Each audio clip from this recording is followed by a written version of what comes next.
Om Swastiastu, Assalamualaikum warahmatullahi wabarakatuh, Shalom, salam sejahtera bagi kita semua dan salam harmoni.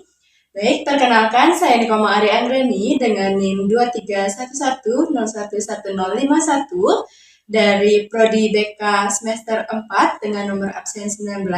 Pada video kali ini saya akan mempraktikkan konseling dengan layanan bimbingan kelompok. Baik, selamat pagi semuanya. Pagi, Bu. Baik, untuk pembelajaran hari ini buka dulu dengan salam. Om Swastiastu.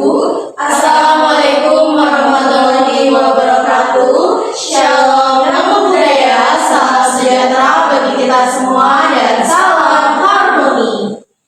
Baik, sebelum kita memulai pembelajaran hari ini, hendaknya kita membuka pembelajaran dengan doa. Untuk yang memimpin doa hari ini siapa? Saya Ibu. Baik, untuk Aisari dipersilakan. Baik, terima kasih atas waktunya. Marilah kita hening sejenak, menarik napas dalam-dalam dan memusatkan hati serta pikiran kita. Ya Tuhan yang Maha Esa, kami bersyukur atas karunia-Mu, kesehatan, kesempatan, dan semangat belajar yang Kau berikan. Limpahkanlah kepada kami kesernihan pikiran dan ketenangan hati, agar kami dapat menerima dan mengamalkan ilmu dengan sebaik-baiknya. Bimbinglah kami agar tetap rendah hati, sabar dalam proses dan gigih mengejar cita-cita. Berikanlah kami kekuatan saat lelah, semangat saat ragu, dan rasa syukur dalam segala keadaan. Lindungilah kami dari sikap negatif dan tanamkanlah kasih sayang, saling menghormati dan semangat kebersamaan di antara kami. Berkatilah guru-guru kami dengan kesehatan dan kebijaksanaan dalam pembimbing kami. Ya Tuhan, jadikanlah hari ini bagian dari perjalanan kami menuju masa depan yang lebih baik. Terangi langkah kami dengan ilmu yang bermanfaat dan hati yang ikhlas. Berdoa selesai. Baik, terima kasih Aisari. Baik, untuk pertemuan hari ini kita akan membahas mengenai stres akademik. Dari adik-adik sekalian, pernah kalian merasa stres saat melaksanakan pembelajaran? Pernah, Ibu. Oke, baik. Jadi definisi dari stres akademik itu merupakan sebuah perasaan tekanan yang dialami oleh siswa akibat tuntutan akademik yang melebihi kemampuan adaptasi oleh individu, yang ditandai dengan reaksi fisik dan emosional seperti kecemasan, frustasi, hingga kelelahan. Lalu, adapun faktor-faktor dari penyebab stres akademik tersebut, diantaranya tuntutan akademik yang tinggi seperti jadwal yang tidak teratur, beban tugas, beban ujian, serta praktikum. Kemudian ada juga faktor ekspektasi dari orang tua atau ekspektasi dari diri kita sendiri. Kemudian juga tuntutan waktu yang ketat, di mana kita diberikan waktu terbatas untuk menyelesaikan tugas ataupun belajar yang menambah tekanan dalam diri kita. Kemudian adapun aspek-aspek yang dapat kita ketahui dari stres akademik ini, diantaranya tekanan belajar.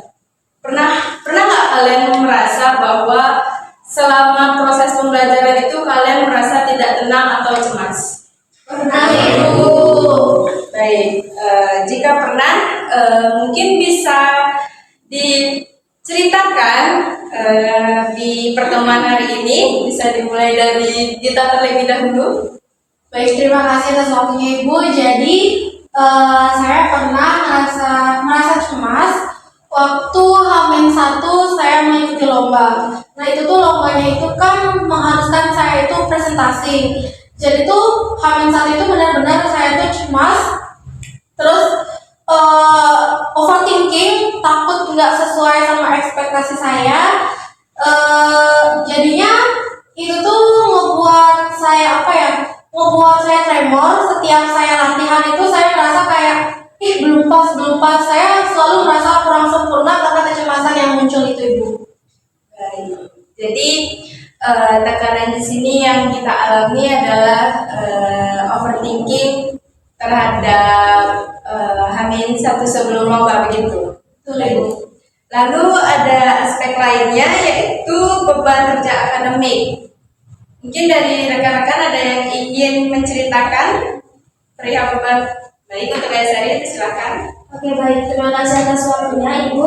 Mungkin pengalaman saya tentang beban kerja akademik itu lebih ke di awal masuk kuliah ya. Ternyata masa perkuliahan itu tidak seindah saat kita di masa SMA, di mana kita harus memang tidak setiap hari kuliah, tetapi tugas-tugas yang diberikan oleh tugas-tugas yang diberikan oleh dosen itu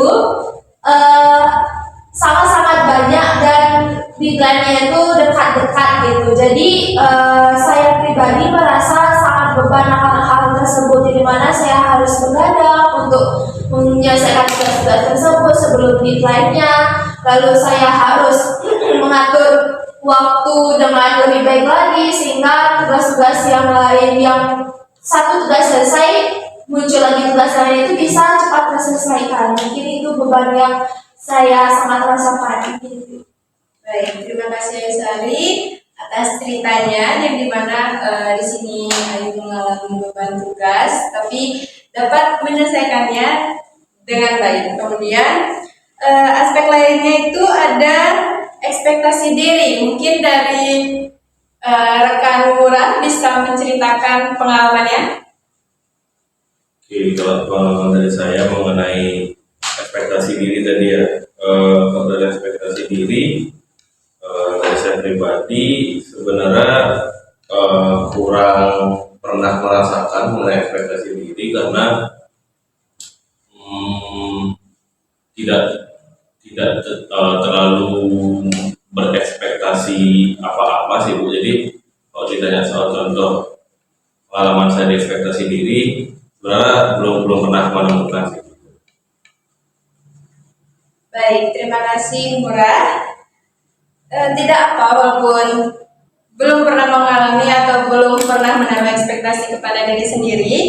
Kemudian kita akan lanjutkan mengenai dampak dari stres akademik itu. Dimana seperti yang kita ketahui bahwa dampak dari stres akademik itu tidak hanya mengganggu psikologis kita, namun juga dapat mengganggu fisiologis kita seperti kurang tidur ataupun gangguan terhadap jam makan dan lain sebagainya. Kemudian apakah dari rekan-rekan pernah mengalami dampak stres akademik itu secara signifikan? Pernah Ibu. Baik, jika pernah, mungkin dapat diceritakan pengalamannya mengenai dampak dari stres akademik tersebut. Baik, bisa dimulai dari Murah. Baik, terima kasih kesempatannya Ibu. Jadi kalau dari stres akademik dan efeknya dari sendiri itu benar-benar sering saya rasakan sebenarnya karena seperti biasa juga deadline dari tugas yang cukup mepet ya. Bukan antara pengerjaan dan satu tugas itu, tapi dari tugas satu dengan tugas lainnya itu yang cukup mepet. Jadi saat kita mencicilnya pun itu fokusnya terbagi dan akhirnya memerlukan waktu lebih yang lebih banyak mengorbankan waktu tidur atau istirahat yang akhirnya sering berefek kepada diri saya seperti mengantuk ataupun kondisi fisik saya yang sering lemah atau sering terkena penyakit akhir-akhir ini. Mungkin itu sih dari saya. Baik, terima kasih Murah atas pengalamannya. Lalu bisa kita lanjutkan ke Ayu Sari. Oke baik, terima kasih atas waktunya Ibu. Mungkin dampak stres dari tugas-tugas itu yang sangat saya alami itu, saya jadi merasa sangat-sangat pemalas, sangat-sangat tidak mau melakukan kegiatan apapun, cuman berbahan di kasur aja, terus main HP aja kerjaannya gitu. Nah itu mungkin salah satu dampak dari stres yang saya alami. Di samping itu, kalau saya stres itu saya sering makan banyak. Jadi itu sebenarnya tidak patut dicontoh, tetapi kalau saya stres itu kan orang-orang nggak mau makan ya. Tapi kalau saya tuh kebalikannya, saya tuh cenderung makan yang banyak, lebih craving ke makanan-makanan yang manis. Itu. Oke, terima kasih Ayu Sari. Lalu bisa kita lanjutkan untuk rekan selanjutnya, kita. Baik Ibu, jadi biasanya kayak yang udah saya sebelumnya sampaikan itu, tentang pengalaman stres akademik itu. Jadi dampaknya bagi saya itu, saya juga kan pernah mengikuti lomba infografis. Nah itu tuh saya itu ngerjain infografisnya itu benar-benar deket banget deadline-nya sebelum submit karyanya. Nah itu saya itu mengadang benar-benar nggak tidur seharian karena harus menyelesaikan desain infografisnya itu. Baik, terima kasih atas pengalaman yang rekan-rekan sampaikan barusan. Lalu kita akan lanjut terhadap strategi pengelolaan stres akademik tersebut. Dari apa yang telah rekan-rekan sampaikan barusan, menurut rekan-rekan sekalian, bagaimana kalian dalam mengelola strategi untuk mengatasi stres akademik tersebut? Baik, dari rekan-rekan, ada yang ingin menyampaikan pendapatnya? Ada Ibu. Baik, untuk kita. Baik, di sini cara saya menangani dampak yang sudah saya lalui kemarin saat saya mengikuti lomba infografis itu, saya itu solusinya itu kayaknya lebih ke kesiapan diri saya. Saya harus memilah juga apa yang bisa saya kerjain dan apa yang bisa saya ambil kerjaannya. Contohnya kayak infografis itu, kalau saya udah tahu itu deadline-nya dekat, nggak seharusnya saya memaksakan mengikuti lomba itu, karena kan kita juga lagi banyak-banyaknya UAS ya Ibu. Jadinya harus melihat situasi dan kondisi apakah memungkinkan kita mengambil lomba itu dengan deadline yang sangat dekat dan berbenturan juga dengan situasi UAS saat ini Ibu. Jadi lebih ke kesiapan diri aja. Baik, terima kasih Gita atas pendapatnya, di mana penyampaian strategi dalam pengelolaan stres akademik itu sudah sangat bagus sekali. Lalu kita bisa lanjutkan untuk rekan selanjutnya. Murad, kita silakan. Baik, terima kasih untuk kesempatannya. Jadi kalau tadi saya mengatasi dari stres akademik itu, saya pribadi lebih mempersiapkan, sama juga seperti yang disampaikan oleh kita tadi, lebih mempersiapkan dari jauh-jauh hari mengenai apa yang akan dipelajari di pembelajaran tersebut. Jadi lebih banyak bekal yang saya bawa agar untuk menghadapi tugas-tugas yang cukup banyak nantinya itu saya lebih siap gitu. Karena kalau dari manajemen waktu, dengan manajemen waktu yang sudah saya upayakan juga terkadang masih cukup berat untuk menyelesaikan semua tugas dengan tepat waktu. Jadi setelah selama ini berjalan, pelajaran yang saya dapat itu adalah lebih ke mempersiapkan dari jauh-jauh hari. Itu sih Bu. Terima kasih. Baik, terima kasih atas penyampaian strategi pengelolaan stres oleh Murad. Dengan mempersiapkan diri lebih baik lagi untuk melakukan kegiatan pembelajaran yang akan dilakukan. Kemudian bisa kita lanjutkan untuk rekan Anisari, dipersilakan. Baik, terima kasih atas waktunya Ibu. Kalau strategi dari saya sendiri untuk mengatasi stres itu, saya akan lebih aware, lebih sadar akan tugas-tugas yang menunggu. Di mana salah satu pemicu stres saya adalah tugas-tugas yang banyak, gitu kan. Jadi saya harus mengklasifikasi mana tugas yang harus dikerjakan cepat dan mana tugas yang deadline-nya itu lama. Jadi saya bisa mengatur waktu saya untuk menyelesaikan tugas deadline-nya yang harus segera dikumpulkan, dan mengatur juga, tidak lupa juga untuk tetap mengistirahatkan badan dan juga pikiran, sehingga saya tidak terus-terusan untuk menyiksa tubuh saya untuk nge-push tugas itu dalam satu malam gitu. Terima kasih Ibu, itu aja. Baik, terima kasih pendapatnya Anisari.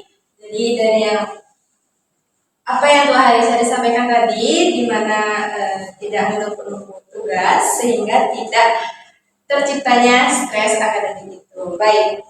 Dari apa yang telah kita pelajari, mulai dari definisi, aspek dampak hingga strategi, Stres akademik ini dapat kita kelola dengan berbagai teknik, salah satunya itu dengan teknik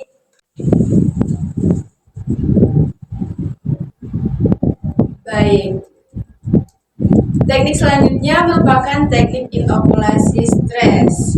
Dari rekan-rekan sekalian, pernah tidak mendengar apa itu teknik inokulasi stres? Belum Ibu. Nah, jadi teknik inokulasi stres ini diibaratkan sebagai sebuah vaksin untuk meningkatkan ketahanan dari rekan-rekan sekalian. Di mana di sini adapun definisi dari teknik inokulasi itu sendiri merupakan teknik yang digunakan untuk melatih pikiran ataupun mental rekan-rekan sekalian untuk meningkatkan ketahanan terhadap stres dengan memberikan vaksin berupa paparan ringan terhadap stresor dan pelatihan coping. Di mana di sini adapun cara kerja dari teknik inokulasi stres itu, di mana rekan-rekan sekalian atau individu itu dilatih mengenai stresor akademik dengan mempersiapkan strategi coping, lalu membangun sikap positif sebelum menghadapi situasi stres itu. Nah, dari definisi singkat tersebut, apakah dari rekan-rekan sekalian pernah mengalami suatu pengalaman, lalu bagaimana rekan-rekan mengaitkan pengalaman tersebut dengan teknik inokulasi stres ini? Pernah, Bu? Baik, jika begitu apakah dari rekan-rekan ada yang ingin menceritakan pengalaman tersebut? Saya Bu. Baik, untuk kita dipersilakan. Jadi waktu itu tuh saya tuh benar-benar stres karena ternyata nilai matematika saya tuh kecil banget. Terus saya panik, benar-benar kayak apa ya, nggak bisa kontrol diri. Terus ada teman saya tuh kayak nyuruh saya nenangin diri dulu, kayak dikasih kata-kata kayak coba tarik nafas dulu biar tenang.